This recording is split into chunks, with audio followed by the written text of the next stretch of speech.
Good evening, this is VJ Franz K, and I have a new art unboxing for you as the autumn unboxings continue. It's Sharpie Creative Markers, but can you see what is different?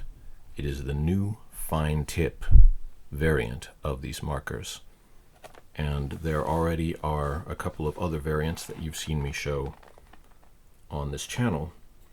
The bullet tip, which are fairly wide, the brush tip, which have a narrow or wide sort of adjustable brush tip. These are my favorite, but new fine tip.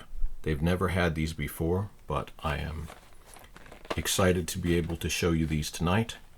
And the other thing you will notice is, besides the bent package, that's how they arrived in shipping,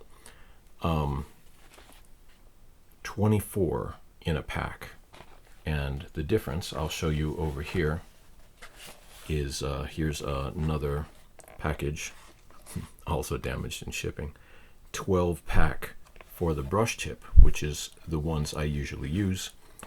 And these are probably going to continue being my favorite, but of course we have to try out the new fine tip just to see what they're like. Who knows, they could become my new favorite. So let's go ahead and open these. They are, with the 24 markers, they are in 2 layers of 12, as you can see. Unfortunately, there still is only one black and one white marker. And when you're doing comic art, when you're doing outlining and stuff like that, you will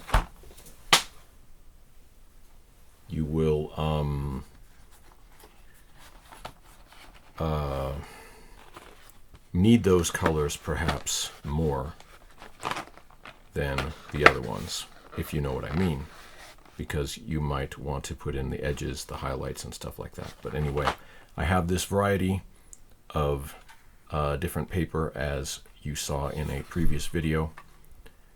This metallic paper, which is probably a combination of metal and plastic, but we also have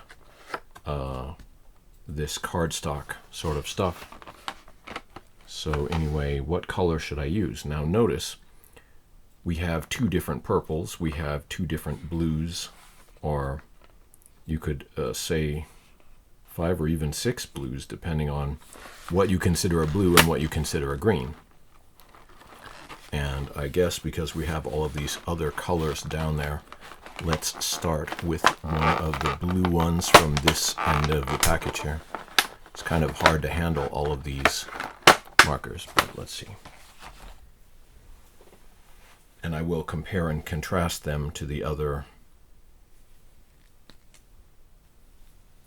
markers. So we'll take a close look at the fine tip, and it is, well, it's kind of similar to the bullet tip, except fine. So here is the line, and I can tell you immediately what it reminds me of, that it is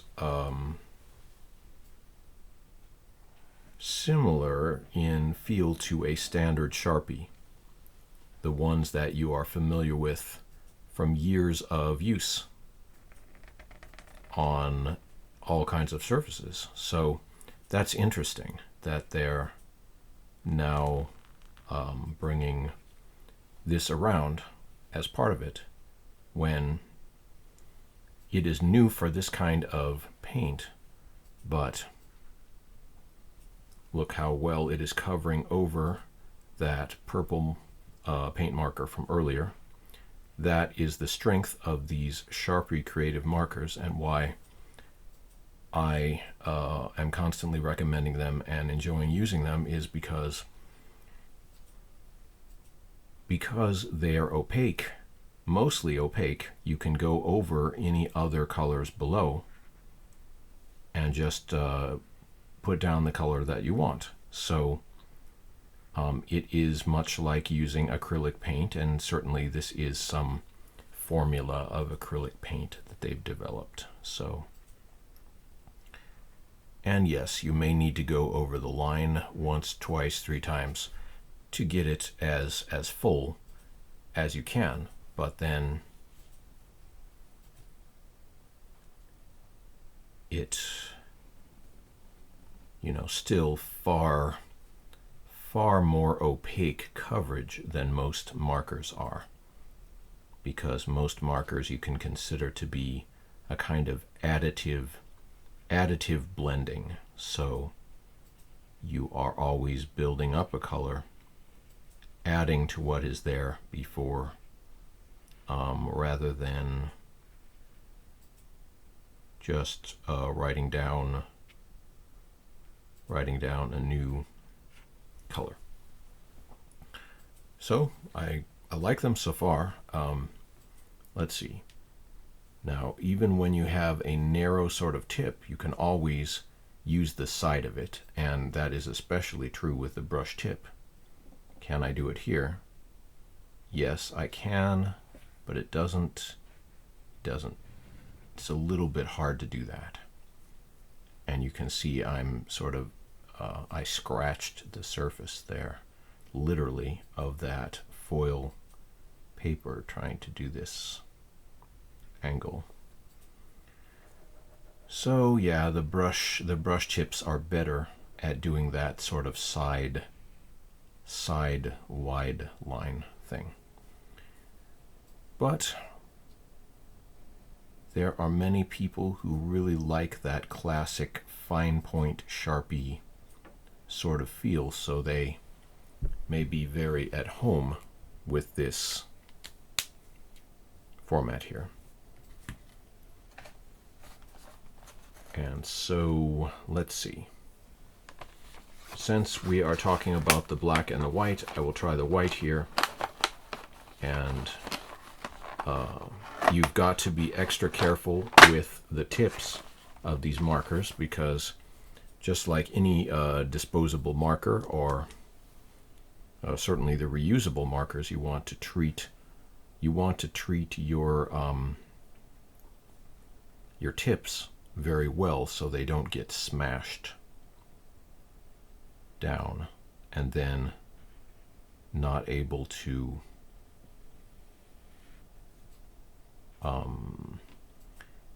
once they're smashed, you'll only get a sort of blurry wide line out of them, and you won't be able to do the fine points. So a pro tip that I'll offer you and everyone is, if you have important fine line parts of your work that you have to do, always do those first if you can, before other things with that marker, because the marker will be the best, the most crisp line you can get out of it when it first comes out of the package, when you first open that cap. So, and also there is a big difference in putting controlled pressure on the marker instead of just scrubbing the markers along the surface, as if you are a preschool kid coloring a coloring book or something. It's like that. There's nothing wrong with the early years of art, but it's kind of a crude technique, and it is going to be hard on the tools.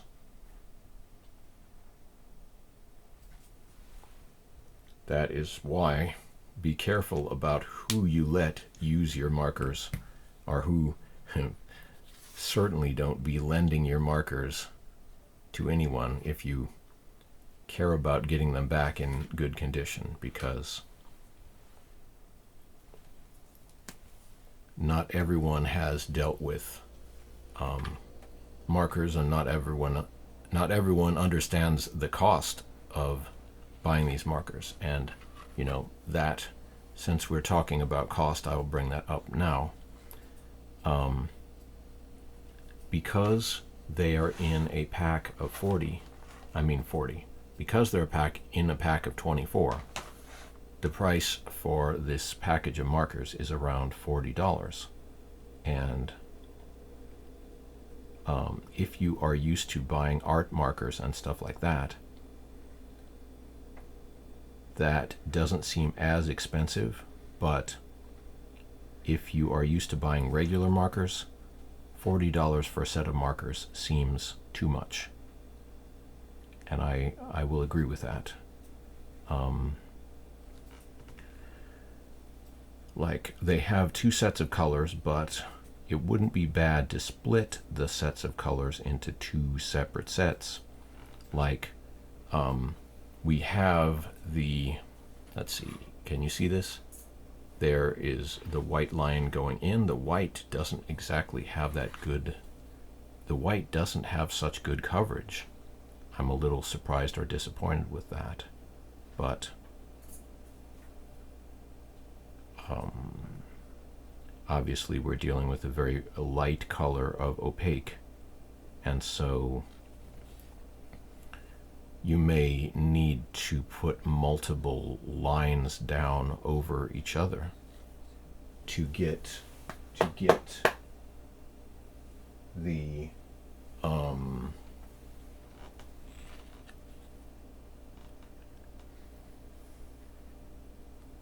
the opacity that you're hoping for.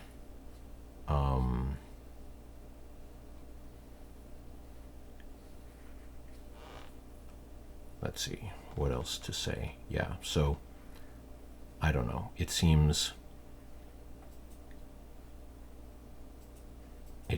like an unusual choice to only sell the fine points in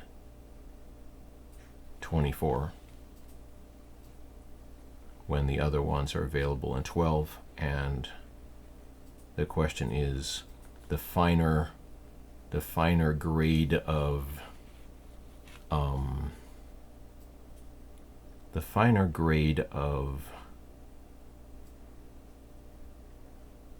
markers. But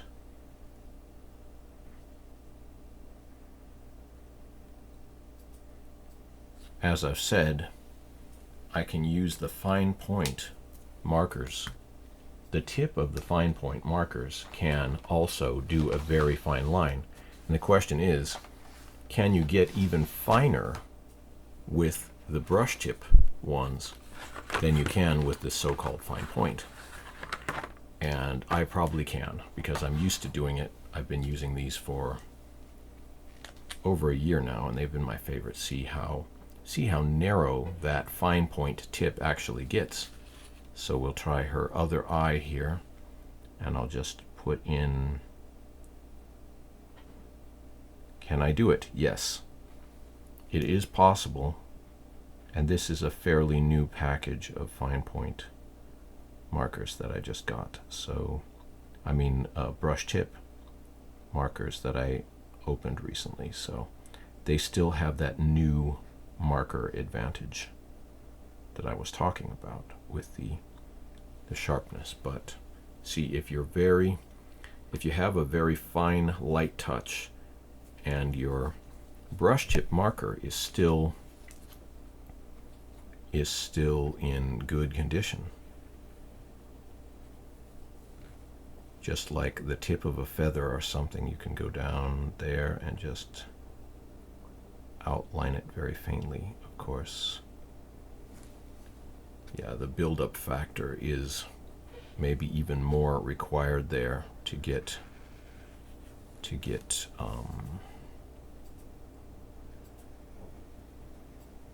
a full line. But it's like, once you get used to it, it's kind of fun to practice the very light touch that you have to use the brush markers. Look at that. It is such a fine line there. By just putting the lightest possible pressure on this brush tip, winding down these little triangles, and then see, is that visible to you on this camera? Bring it up close. This is green cardstock paper, so that is the fine fine line there. And then let's see, where is the fine point? So here's the fine point, and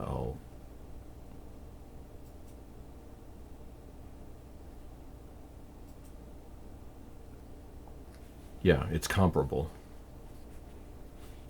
Like half pressure with the fine point, still you can get a very fine line in there. Well, that is kind of nice and uniform. So we'll see, basically either one. And on my artwork, I like a lot of variation between thin and thick lines. But for some other artwork, you may want uniform thickness of lines. Like for some comics and cartoons, every line is of equal thickness, basically. So the fine points may be more suited to that task.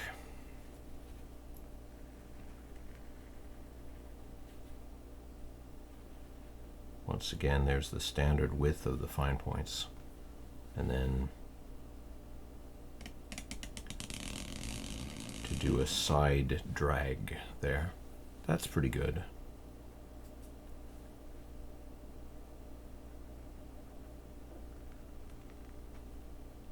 Covering over that purple.